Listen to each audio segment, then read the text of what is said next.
All right, hello everybody. I'm Skylar. I'm here from FormAssembly, and if you're watching us, then you're about to see your Salesforce Easy button, launching pre-filled forms and smarter workflows. I think I know what you're thinking, right? Like Salesforce Easy button. Salesforce is so easy, it's so easy already. It's way easy to understand. There's nothing complicated about Salesforce. Why would anyone need an easy button, right? No, really, if you are thinking that, I'd love to talk to you after the webinar because we're leading much different lives. But that said, we do have a little bit of slice of form assembly that helps a lot of people make part of Salesforce easier to use. So we're really excited to show this one off. It's come up in other training webinars before. It's come up in some of our onboarding and orientation stuff. And a lot of times our existing customers tend to light up or see some new possibilities when this concept is introduced. So hope you see something you like today, but we're also going to get some kind of hands-on with this concept and hopefully something educational, something inspirational you can take with you afterwards. But before we get too far, whether this is your first webinar with us or you've been here a bit, we always love to kind of set the stage a little bit, do a little bit of housekeeping. We are in what's called On24. It's what we use to host our webinars. So right on the screen, you've got a few different controls and different options for how you can arrange things, how you want to experience the webinar today. But we want to point out at least a couple of them. One is that there's a Q&A box on the screen there. So if we're kind of diving into this topic today and inspire some questions or something doesn't seem straightforward, feel free to type it right there in the Q&A box. That will queue up the question for the hosts today. And we'll try to get to as many questions and answers as we can, especially at the end. We've devoted a little bit of time to that Q&A session. You'll also see a box. We refer to it as like, additional resources, additional links. You'll see that box kind of floating off to the side as well. A lot of the stuff we're going to bring up today, it's kind of hard to get into everything in between 30 minutes and an hour. So we've got some additional resource links there that'll help you kind of jump off, most likely into some additional help and resource links to take this topic and get kind of a more hands-on, sort of click-by-click help documentation for some of the features or some of the options we're going to show off today. So yeah, get involved with the Q&A, check out those resources. That's kind of the housekeeping there. And one question I'd love to head off beforehand is that, yes, we are recording this. Whether you're joining late or can't view everything today, we absolutely will record this. And when everything's ready, we'll send it over to your inbox. You can review anything, maybe revisit some of the demonstrations we're going to show and use that as a helpful resource for when you try this yourself with your own team. All right. All that said, we want to get back to that easy button topic that I mentioned at the top of the hour. And to help me do that, as always, is Joelle, also from the FormAssembly team. I could hype her all day, but I'll let her do it herself. Joelle, how's it going? Hi, Skylar. It is going good. I'm Joelle Sonson. Like Skylar said, I'm on the FormAssembly team. I've been here for about 5.5 years now, and I am the product trainer, and I really just love sharing everything that I've come to learn about FormAssembly with all of you, our customers, our employees, and being like, what makes FormAssembly so great, and how can you use it to do whatever it is that you need to do? And I'm gonna be honest, today it's gonna be one of my favorite ways of connecting FormAssembly and Salesforce and using those buttons to launch pre-filled forms directly from Salesforce. So like Skylar mentioned earlier, if you've attended any of our previous training webinars, you've probably seen us use this functionality in a few different ways. And primarily what stemmed this webinar especially was we had so many people ask last month's webinar, to spend more time with this, explore this, and show how it's working behind the scenes. So we wanted to dedicate this entire webinar this month to going through all of that. So for today, we're going to be walking through 3 different examples that showcase using a pre-filled Salesforce button in action. And as we go through, you'll see 2 different ways to pre-fill that Salesforce data. In the first 2 examples, we'll use the Form native Salesforce prefill connector. And then in the final example, we'll switch to the Salesforce workflow connector. However, for respondents, the experience is pretty much the same no matter which method you use to prefill the data. They're going to click the button, the form opens with the information they need already pre-filled in. The difference is really just all in the backend and how it is configured behind the scenes. So we'll start with a case escalation process in which a support agent launches a form directly from a Salesforce case. From there, we'll look at a customer feedback form that can be launched from multiple Salesforce record types and pulls in information from related records.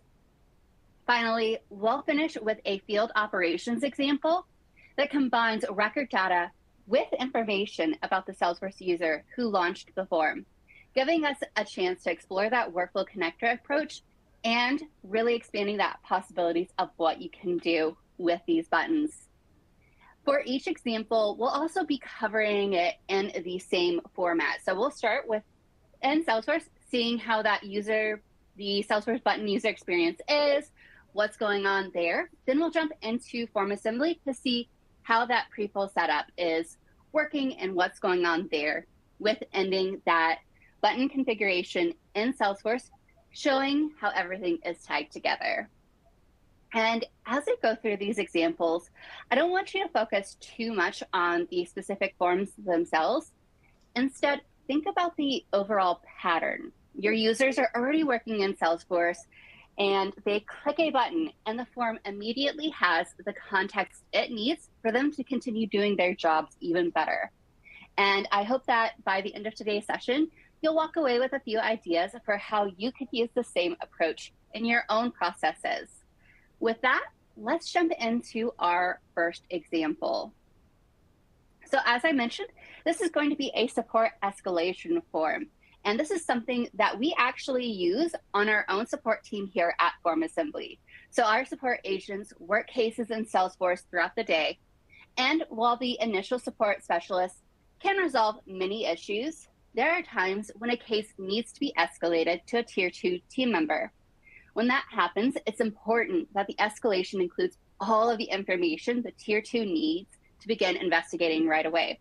Without a structured process, we noticed that we ended up with a lot of follow-up questions, missing details, extra back and forth before anyone could actually start working towards a resolution on that escalated case.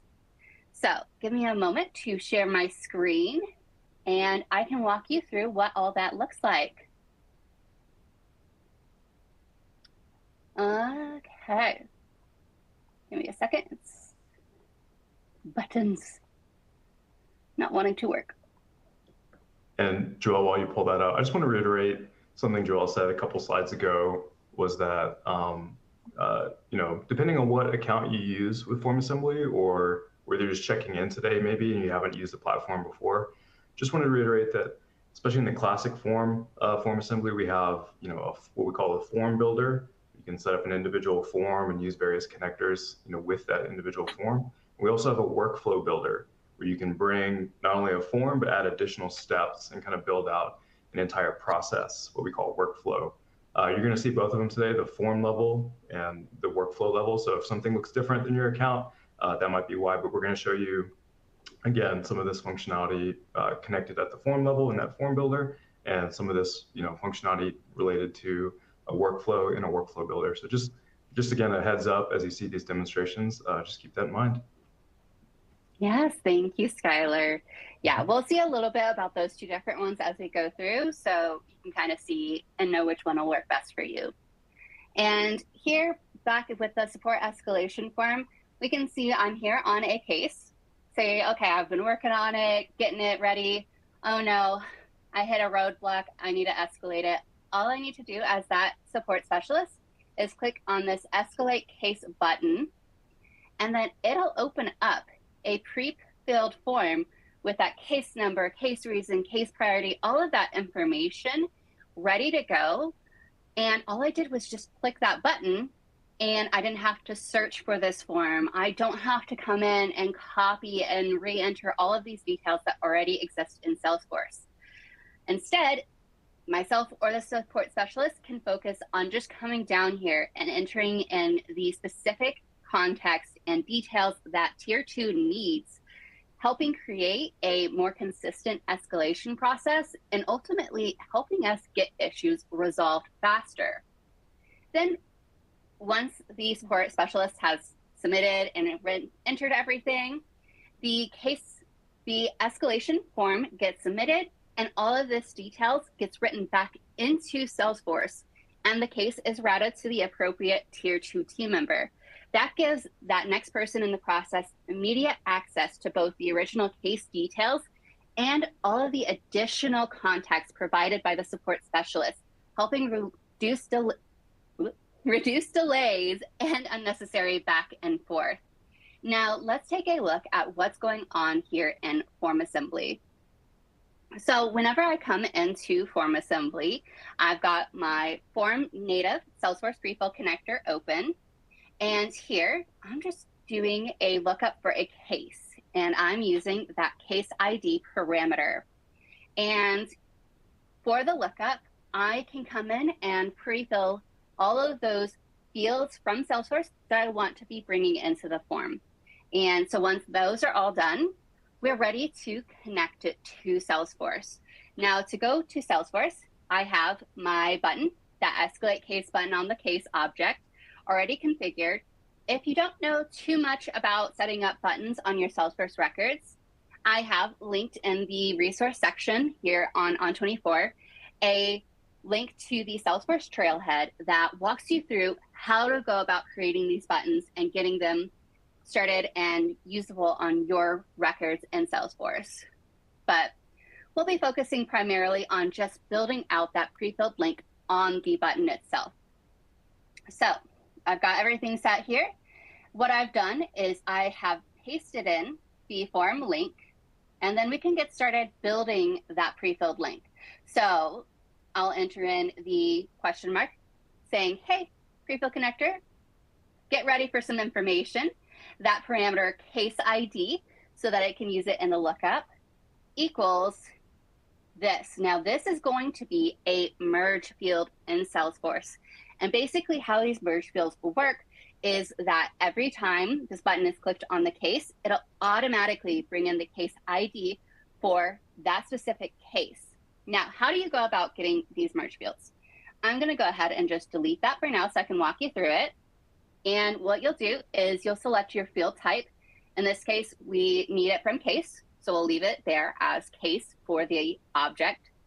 Then we'll go to insert field, and we'll come in here and find that case ID. Click on it, and it'll automatically insert that case ID merge field onto the pre-filled link. And now, after it's saved, every time that button is pressed on the case record, FormAssembly will get that case ID and we'll be able to pre-fill that exact case, like retrieve that exact case the support specialist is working on, and retrieve and display all of that information that I've set up to be pre-filled in my prefill connector.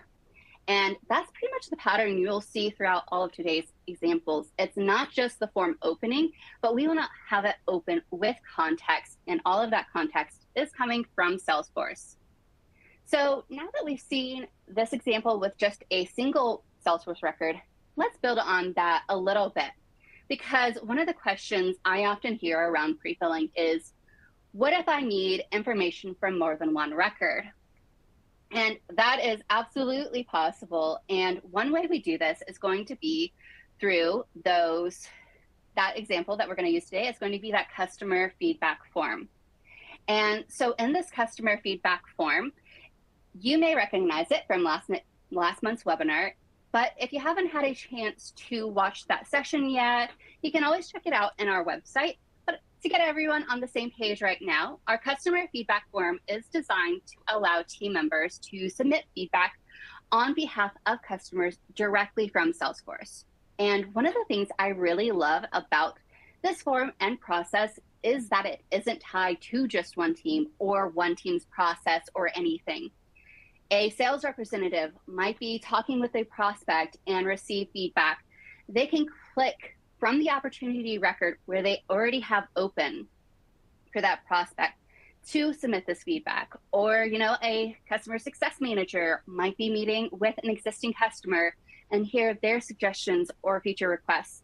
That CSM can click on the feedback button from the account record, or as we see right here, a support specialist might be working through a case and uncover those valuable customer insights. In all of those situations, team members can launch the same feedback form directly from where they're already working in Salesforce and capture that information in a consistent way. So when you're here when they're on whatever record they're working on, all they need to do is click that feedback button.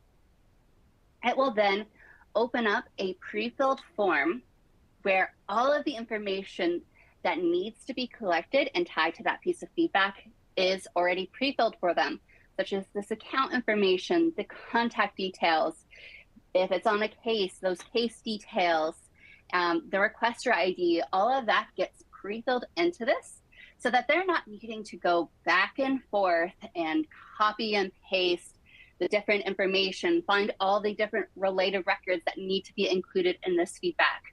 The form is opened with all of the information that they need so they can just focus on capturing that feedback rather than taking all that time to get all the different data that they need. Then after they submit this feedback form, everything gets automatically reported in Salesforce where it can be reviewed, categorized, and shared with the appropriate teams. So whether the feedback originated from sales, customer success, or support, everyone follows that same process, and we can ensure that information is consistent so that when we do reporting, everything looks good. Then when we go into the prefill connector, we're again using that form native Salesforce prefill connector. And the difference here is that we're going to be taking advantage of Salesforce relationships to retrieve information from all of those related objects that we want to be pre-filled in here using that single record. And that single record that we're going to use here is going to be that case object. So you have a lookup for the case ID using the parameter case ID. And then in the field mapping, we're of course pre-filling any case specific fields that we need. But we also want to make sure that we're pre-filling those related IDs that we need as well. Primarily this account ID and the contact ID, because we can then use these IDs in later steps. So if I come down here to this next lookup, this account object, I am using a lookup result and pulling that case account ID that I located up here as the lookup for this account. And it'll pull in all of that account fields that I need from Salesforce into my form. And then the same for the contact. It'll look at the contact ID equals that lookup result above for the contact ID on that case and pre-fill all of those contact details that I want from Salesforce into my form. Now, the last thing that you kind of noticed is I did mention that refer ID on the form when we have it pre-filled. So here it is. I want to also pre-fill this in, but I'm not going to use the pre-fill connector because for our processes, we just need the ID. We don't want any of the related information to help kind of keep it a little bit anonymous, but still be able to tie back that feedback to whoever submitted it if needed. And the way we're doing that is instead of here in the prefill connector, we're going to use prefill through the URL. So I'm going to go into the form builder. And here in the form builder, we're going to look up that field alias for that refer ID. So here's that requester ID. I can click on it. And then here in the form outline, I can see that field alias is TFA_15. And then now with that alias and the parameter from the prefill connector, we can go into our Salesforce button configuration and build out that prefilled link.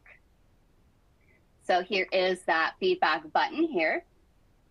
I have pasted in the link to the form, and we're going to start building that out with the question mark, the prefill parameter case ID equals the merge field case ID.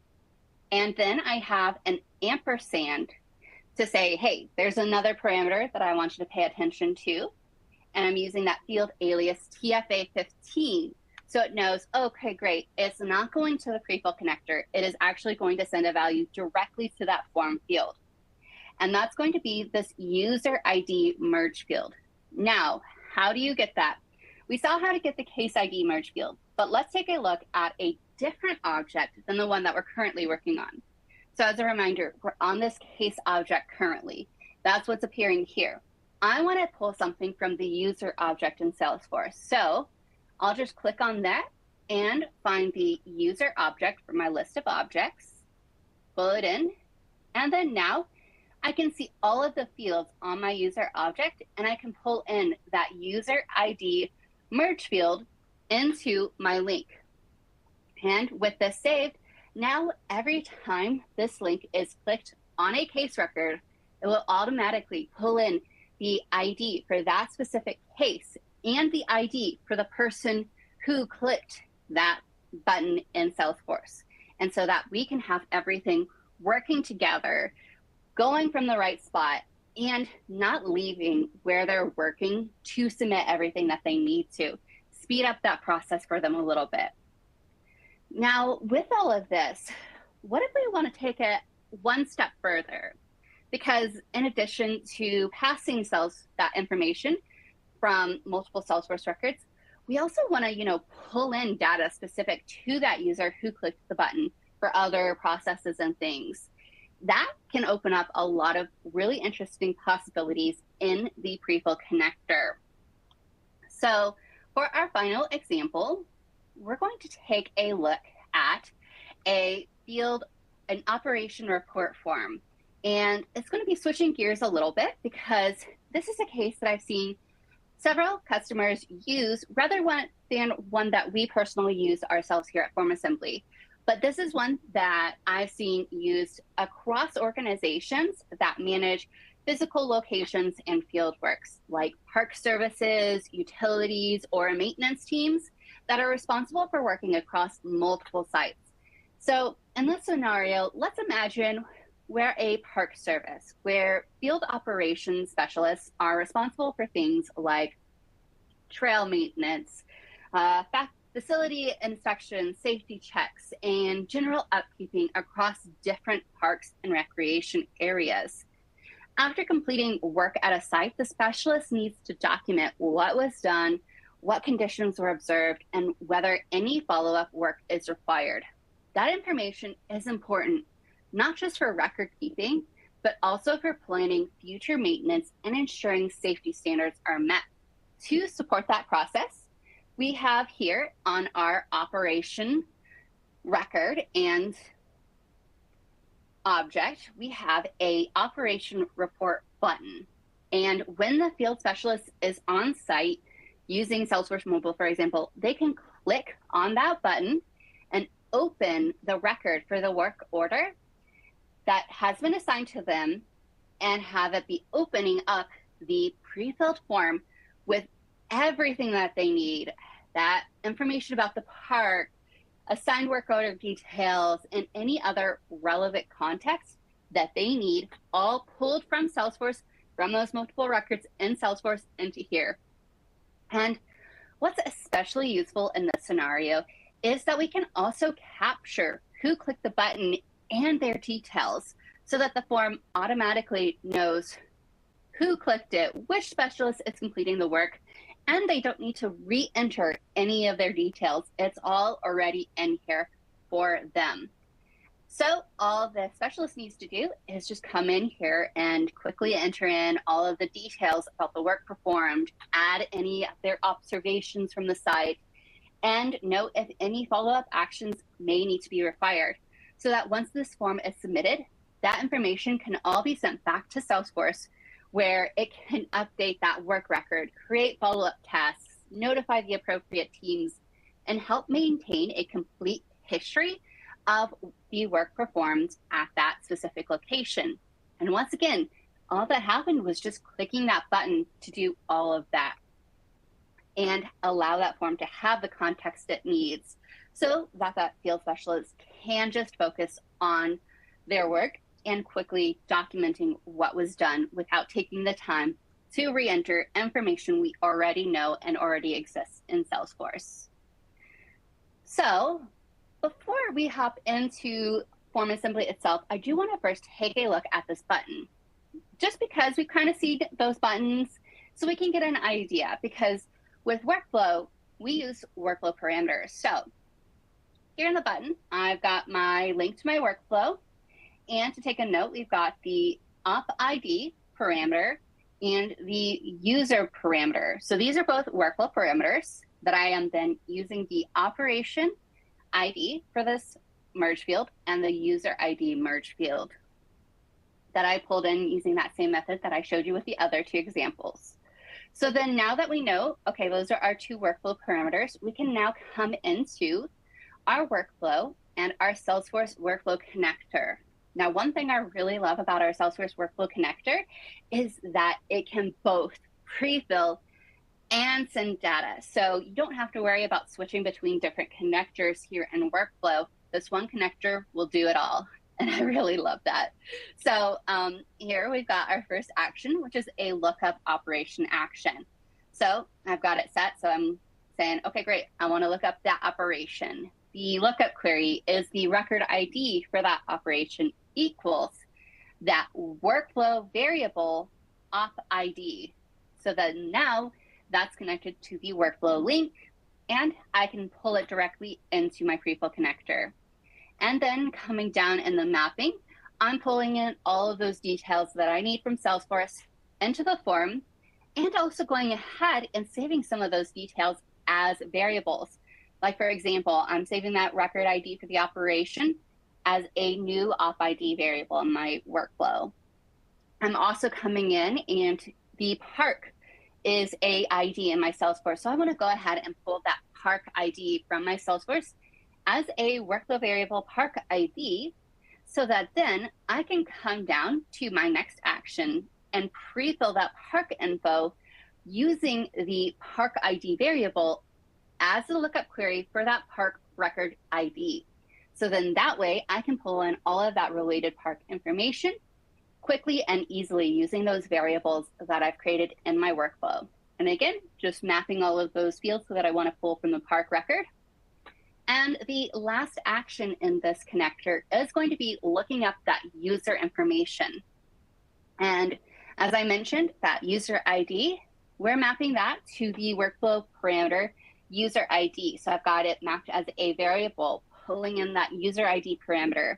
And so each time this link is clicked, both that operation ID and this user ID is automatically getting pulled from Salesforce and put in directly here into my Salesforce connector so that it can get started doing its job. And lastly, just making sure I'm mapping any of those user records that I want to be pulled from Salesforce into my form. And that's kind of it. This is just a really great example of being able to ensure I have all of the context that I need that is already existing in Salesforce being pulled into my forms, so that anyone who is clicking these buttons, they're not having to be like, okay, great, I need details from these 2, 3, 5 records in Salesforce, trying to go through to all of those different records, copy that information, enter it into the form, going back and forth.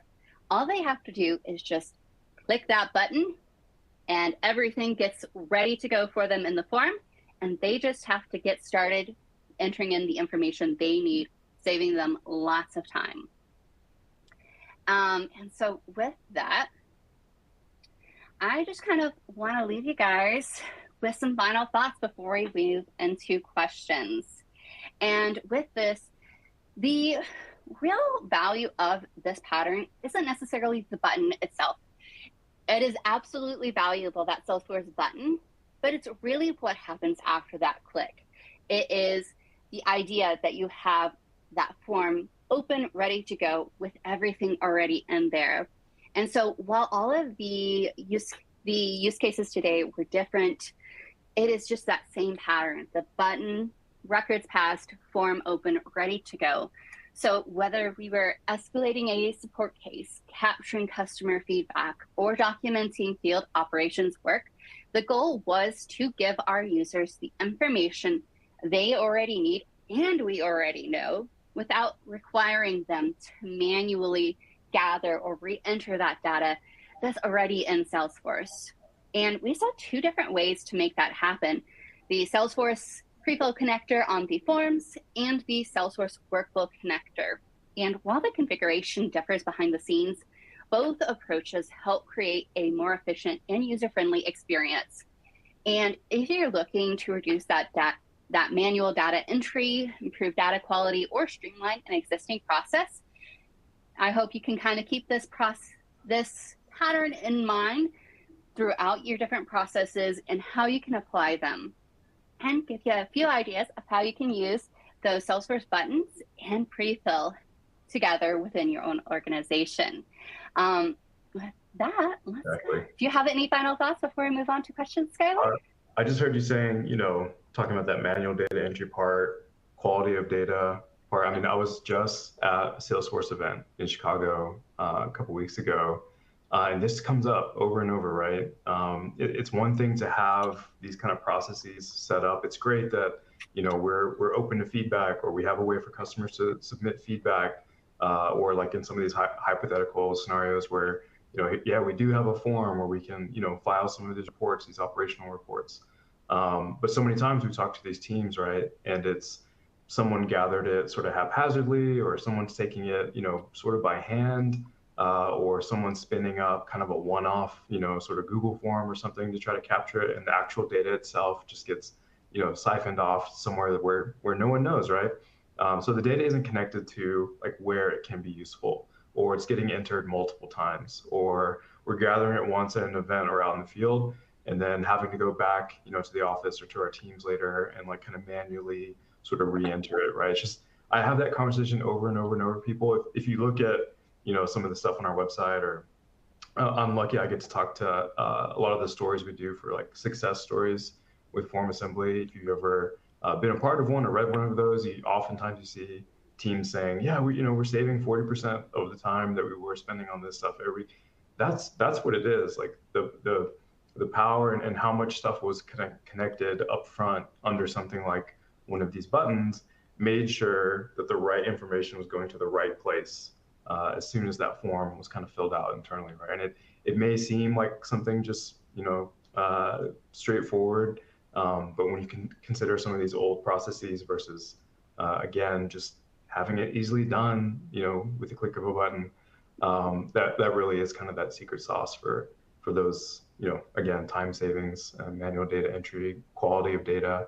So I'm just calling that out again. I think of, taking an early glance at the Q&A, I think, some people are getting inspired and thinking of some use cases of their own. But if you haven't yet, just keep that in mind, right? Like, what kind of internal processes are you and your team kind of repeating kind of over and over each week that features like this or some of our other prefill options, could be saving you all the time. So yeah, something to think about, even if these use cases don't exactly map up to some of the forms or processes that your team might be using right now. So yeah, just kind of putting a little bow on it. Perfect, thank you, Scott. Okay, let's move on to questions then. Did you see any that stood out to you, Skylar? Otherwise, I can just kind of start going up, no problem. Yeah, we got one right at the beginning. I think you addressed this, but worth revisiting, kind of towards the beginning. I feel like this question was towards the beginning of the queue, but Caitlin was asking us, I just want to confirm, are these kinds of workflows or sort of prefill opportunities, like through the buttons there, can we apply those so that they're hitting multiple Salesforce objects? And I think you were putting up an example like that, yeah. Yes, yeah, absolutely. You can create a Salesforce button on any object. We did one, we started out with that standard case object, but that operation object was also a custom object that I created. So you can absolutely do it on any object that has permission to use buttons. That is kind of the preface, but I don't know off the top of my head any objects that don't have permission to use buttons. Yep. Pretty flexible, pretty customizable. That's kind of what we talk about with that breadth and depth of our Salesforce integration is that a lot of work has gone in. The various Salesforce connectors that FormAssembly has have been out for kind of 10 plus years. So a lot of work's gone in kind of under the hood to be able to recognize existing objects you might have on your particular Salesforce setup, not just the kind of out of the box stuff. So usually if it exists in your Salesforce instance, FormAssembly can find a way to see it and work with it. I don't know if there was any others you wanted to make sure you jumped on kind of right away, because there's others here that are maybe some inspiration for other use cases. I'm good with just kind of starting from the top to the button, from the bottom to the top, pretty much. Yeah. Sorry, go ahead. I was going to read out Tanya's question. She asked, your other examples might get to this. I'm wondering about scenarios where you have multiple records you want to update. Our use case is a custom object where you capture event registration. For offsite events, it would be nice to easily check attendees in. This can absolutely be used to do that. You can easily just have that record open for that event, and that button, you can click it as many times as you want to pre-fill those event details, and each attendee can just go in, enter in their details, and then you have a submit connector after that form submitted to update any and all of those records and objects that you want to update. Great. While you look at others, I did want to give another call out to, again, that resources and additional links section. We went a little bit different this time. Usually we're surfacing some kind of hidden gems from our own kind of help documentation, but if Salesforce buttons or creating some of those custom buttons for your Salesforce instance, if that whole concept is new to you, I think there's actually the kind of getting started trailhead link over on Salesforce's side. That direct link to looking at that, getting their sort of step-by-step instructions for setting up one of these buttons is included here too. So you don't have to go hunt that down if this is kind of a new concept to you, or you haven't really gotten into the world of setting up these custom buttons yet. So yep, trailhead link right there. Go check that out.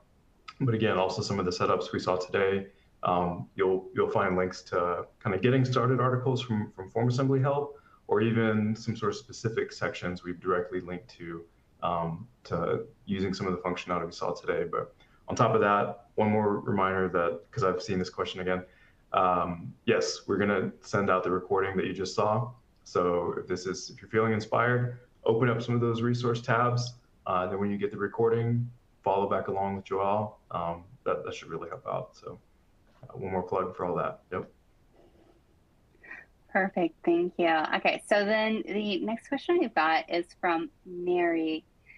She says that they have a registration form shared by end users. Is it possible with Salesforce Prefilled to allow only users who are in the Salesforce campaign to complete a form?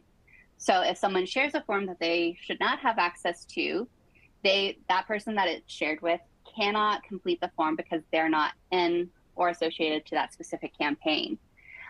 So with the Prefilled connector itself, no, but you can always have the Salesforce experience pages, that authentication set up so that then your user, even if that form is shared, they're going to have to log into that Salesforce experience page before they have access to that form.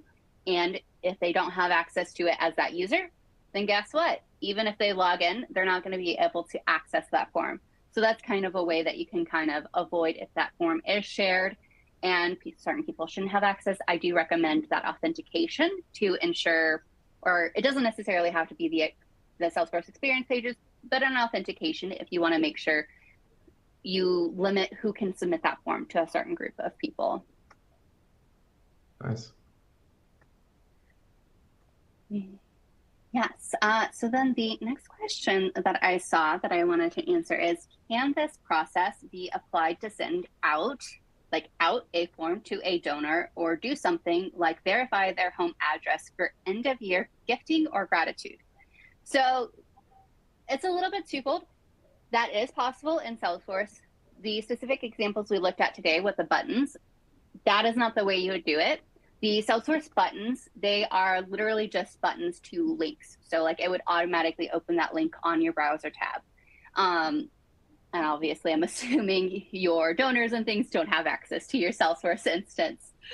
But it is definitely possible to do what we did today using like a email template in Salesforce, where your people, as they're going through their tasks, if they notice, oh, hey, this donor needs to verify their address, you can have a Salesforce email template that has that pre-filled link that we built out today on the buttons in the email template. And so then all your end users have to do is open up that email template, click send email, and that's done. They don't have to do too much more. So that is a way to do that, just not with the buttons as we looked at. All you have to do is just have that pre-filled link, and the FormAssembly side setup is the exact same. Yeah, correct me if I'm wrong, but we may have covered something like that, or if not that directly, in some of our dedicated prefill training webinars recently, no?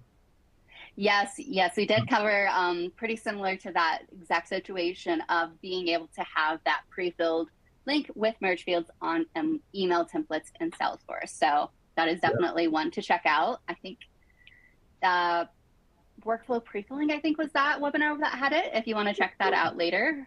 Workflow prefilling. There's one called the power of prefill also, where we kind of get into some of the advanced magic when it comes to Salesforce. But yeah, if you've watched this and you have kind of that same question on your mind, hey, can I create some of these with our experiences out in the wild, not just these buttons that are on our Salesforce instance? Absolutely, there's a ton of capabilities there when it comes to prefill, both at the form native level and for like our Salesforce workflow connector, if you're doing it through workflows as well. So you could just search straight up for FormAssembly webinars, and you'll see kind of our whole trove of on-demand kind of training webinars like this. Search the page or just look at the first couple. I know that there's 3 or 4 just on prefill, kind of right at the top of our on-demand webinar. So again, if this got your mind going for prefill in general, definitely check those out. Can go way past just kind of Salesforce button stuff. Mm-hmm. Yeah, there's so many different good webinars that can reference, and trying to like hit on everything and get those ideas reiterated is always a good idea. Yeah. So then the next question is from Nikki. They asked, are you able to send forms that have connected fields editable? Like, I'm assuming those pre-filled fields editable. Like, keep the IDs, etc. as locked, but if you click a button to send a form from a contact record to have that contact update their details, can you have them edit things like name, phone, etc.? Absolutely. So the method that I did today, all of those fields were actually editable, even though they were pre-filled. How you would do that is on the form, when you're building your form, you go to the field options and go to access control, and you can set a field to no overwrite. And that would allow it, even if it's pre-filled or blank, or you don't have that data in your Salesforce, if you set it as no overwrite, your respondent would not be able to change the value in that field. You can also have the fields hidden on your form. All of the fields on my forms today were visible, but you can easily go into any of those sections, any of those fields, and be like, I want to hide this and not show it at all to my respondents. That is absolutely possible, and another way to be able to make sure, okay, great, they can edit these details, like their contact information, but I don't want them to edit any of the other details. Let me either set it to no overwrite or hide it completely. There's kind of a few options to be able to do that. Okay. I think this came up multiple times, right? So FormAssembly allows people to, create your form. You can send a direct link to that form if you want to, but we also offer the option to, embed it on a page as well. So kind of people are wondering, if I'm using an embedded form somewhere, is that kind of relevant to this experience as well? Can I, do prefill connector work with an embedded form? Yes. So absolutely. The only caveat would be, depending on your embed method, it would affect what you could do with it. So like, for example, if you are using an iframe to embed your form onto your website, that one, you can definitely use prefill connectors, but that would be a more static value. So I've seen those iframe embedded forms prefilled for something like, okay, great, we want to embed a form for a specific campaign in our Salesforce for event registration. That prefill would be just for that one specific campaign. It wouldn't be dynamic, kind of like what we saw today. So you can definitely use that kind of more static prefill so that you can make sure you're capturing that consistent data, making sure everything is correct, ready to go when the form is submitted for iframes. Now, for some of the other publishing methods, you can absolutely have those dynamic methods of like, great, like this is a link that we sent out and we have it set up so that it directs to our website. And that link that they click on from their email, our form's embedded on our website, but it's pulling in their email and stuff so that then it can prefill their information on our form dynamically. There is definitely a few different ways that our embedding will allow you to do that. I would definitely recommend checking out our compare publishing options document, and that will be able to let you know if you'll be able to use that dynamic prefilling with that specific publishing option. Some distinctions there. A lot of information in help areas as well on kind of embedding. But yeah, something worth looking into, testing, I would think. Yeah, let's see. I keep losing my place. And yes, it's definitely fair. New questions come in, it moves around. Okay. So I've got one question. Is there a way to automate the triggering of the workflow from a new Salesforce opportunity? We created a button, but would like to automate the process. For that, you can have like Salesforce flows and stuff, but the links would still need to be manually clicked. So like you can have like a Salesforce flow, like create a task and have like that pre-filled link to a workflow. But whoever that task assigned to would need to click on that link and submit the form manually. It's not something that'll be like, okay, great, like auto submit this form. But there is definitely ways that you can kind of take advantage of those pre-filled links to save yourself time if you do need to be like, okay, great, I need to like pull everything in and do that data and add extra information on top of, is usually what I would say this is really great for, is being able to avoid searching out all of the additional records to add more details or create new records associated to those other records.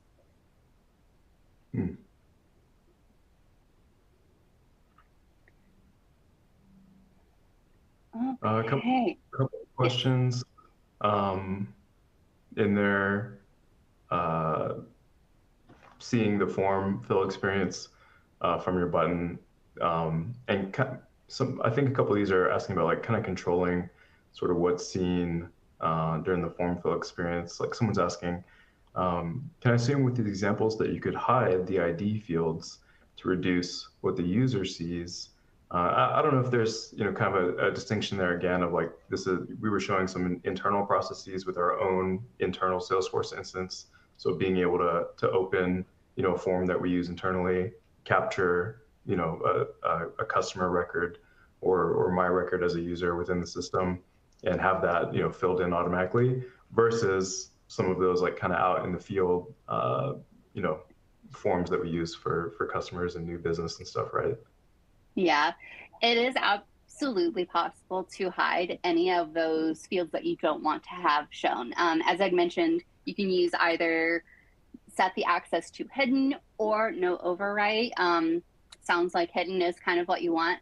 For today's examples, I usually like to leave stuff as visible as possible, just so that everyone can see, okay, great, like this is what's happening, instead of being like, okay, great, like you're not seeing it, but it's happening on the back end kind of thing. I want to be able to show like, okay, great, like this is actually what's happening.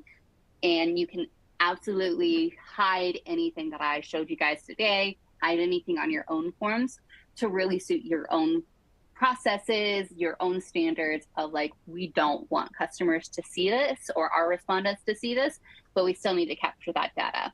You can absolutely hide those fields that are pre-filled. Nice. We can try to get to one or two that are a little more involved, maybe. Yeah. Here's one. Jason's asking, okay, if I were to pass the ID of an object from Salesforce to FormAssembly for a parent object, is it possible then to use the connector to query all of those child objects of that parent? Yeah. Any thoughts there? Yes, it is absolutely possible to do that, Jason. So kind of like the reverse of like what I showed today of if you have like a button on a contact record, for example, to see all their cases, you can click that button, have it pre-filled into the FormAssembly form, and all you'd have is just like, okay, great, there's the contact. Then for the cases, I want to pull all of those related case records for that contact into repeatable fields on my form. And so then it would just go through. I believe the limit is something like 20, 25 records. So as long as you don't have like a large number, you can definitely have that set up so that you can go through and pre-fill all of those related records. But if you have more than that, then you can easily set it up so that then, okay, great, like I want to pre-fill the cases for contacts that are open or the cases for contacts that are something else, and set up more conditions for that pre-filling case record so that then you can filter it in and you're not exceeding that if you have a large number of records. But it is absolutely possible with repeatable fields to pre-fill in any number of like all of the child objects of a parent record. Ooh, okay. And then I saw one kind of come in towards the end here. Whether or not this is related to a button or kind of a larger pre-fill conversation, but it's such a great use case. Is it possible to have a public-facing form that's available on our website where contacts could look up their record or their ID or their date of birth, but then given that lookup, it would pre-fill the rest of their information. In this individual context, it's an event registration, and then contacts would be coming in and kind of self-registering. So, a couple examples there where they're trying to hook onto and then pre-fill from there. Whether that's possible or there's other kind of pre-fill options that I think this is something that gets used quite a bit. Yes, it is technically possible to do that. I do have a caveat / hesitance around necessarily that, just from like a security standpoint of, say, my name, Joelle Swanson, I have a unique name. No one's going to really be able to guess that, but if they knew my birthday and they were able to go into, like, say, your website, they were like, okay, great, I know her birthday and I know her name. Let me put in her information and it'll pull in all of my details. So that's kind of the hesitation that I have around that. That is, I would say it's almost always better if you're doing kind of something like that to have it locked down behind an authentication. So then that way you can really doubly make sure no one's getting access to that information that shouldn't. A better way, if you want to have someone that would be able to do something like this for a self-registration, would be, for example, you can have like a workflow where it's like, okay, great, let me enter in my email. And instead of going directly to the next form, it will send me an email. So I will receive an email to my inbox with a pre-filled link to that form so that then it can still use that email and pre-fill on that information, but it's sending me that email. So then that way it's like another little step in like security to make sure everything stays secure. But there's definitely other ways of if your security standards or what you're pre-filling isn't quite that strict and it's not really, you're not worried about details getting out, there is definitely kind of a little bit of leeway. So that's kind of just my like caveat of hesitance for that Exactly. situation. Yeah, a lot of ways you could go there, but yeah, just just reiterate, if one kind of step up front to have some sort of authentication or to ensure that the information or the record information I want to pull definitely is this person, and then from there, in your example, it's a workflow step, right? Where once that Mhm. authentication happens, I get the system automatically kind of creates that link with the pre-filled information kind of sent to them and creates a great registration experience or an easy registration experience kind of from there. But sort of a best of both worlds where you're, again, not exposing information you shouldn't, but still trying to, make that process a bit easy. So much you can do when it comes to prefill links, some of these experiences. So like we sort of mentioned before, we've got a number of webinars dedicated just to prefill capabilities, prefilling forms, prefill when it comes to workflows, using various connectors, especially the Salesforce connector with it. But definitely want you to check that out. You've seen some buttons today that help with some of our internal processes, things that a lot of us, either are doing manually by hand or kind of have to do over and over. Entering data into Salesforce. You saw how we can create those buttons internally for our teams, right in our own Salesforce instance, and hook that entire process up to it, right? Make that a little bit easier. So that was great today. Like I said, check out those additional resource links that you see there. Those will give you jump off points to the topics and the features you saw today. But while you're there, you can just type in the word prefill maybe, and you'll get a whole slew of additional help articles within FormAssembly that can jump into some of these like external facing kind of form level or the forms we use out in the field or for other parts of our business, helping prefill that and hook it up to Salesforce as well. So one more plug for doing all that. But yeah, one more thing. I sort of already did this, right? But before you go, open those articles now. Those will be great to browse if you're currently inspired, but also when this recording hits your inbox, you want to revisit some of those demonstrations, follow along. Those two things together will give you a great head start on using these features and functionality. But we also, wanted to do one more thing here. Joel mentioned it at the top, but today's webinar topic actually came from this sort of easy button being shown in other demonstrations before, and people kind of lighting up and say, "Hey, I want that. How'd you do that?" Right? So that became a whole topic for a training webinar today. So as we plan these out, if you have ideas, right? If you have additional functionality or ideas or something you've seen in a training webinar or something you've seen within the FormAssembly interface that you've wanted to get to it, you haven't quite looked into it yet, anything like that, shoot some of those ideas in the Q&A right now in our last couple of minutes here.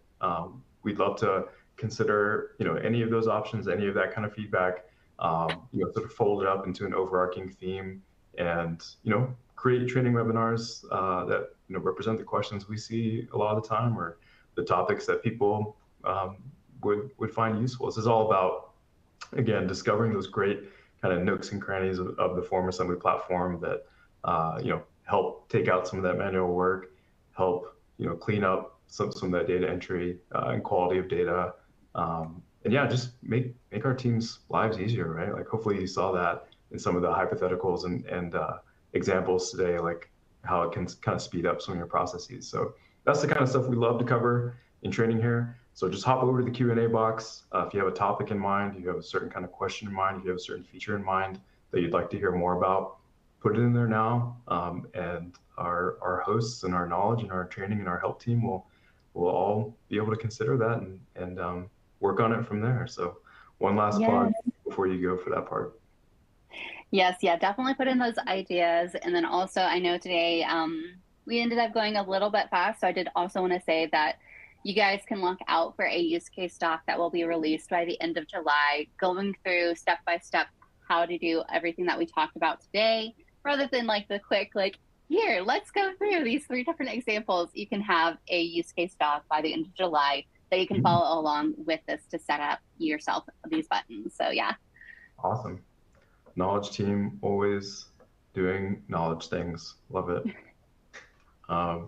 Joel, always a pleasure. I learned so much in these as well, even though I get to use FormAssembly all the time myself. So I hope it's also beneficial for people stopping by today. One more time, if you joined late or you had questions about this, yes, we're going to take today's recording, send it to your inbox. Feel free to revisit this topic. Hopefully you get some use out of it yourself. But in the meantime, thanks so much for joining us. We hope to see you at the next one. We get to do this all the time. So great to talk to y'all. Thank you so much for your input, your questions, and good luck with your easy buttons. Yes, thank you guys so much. All right. See you next time. Yeah.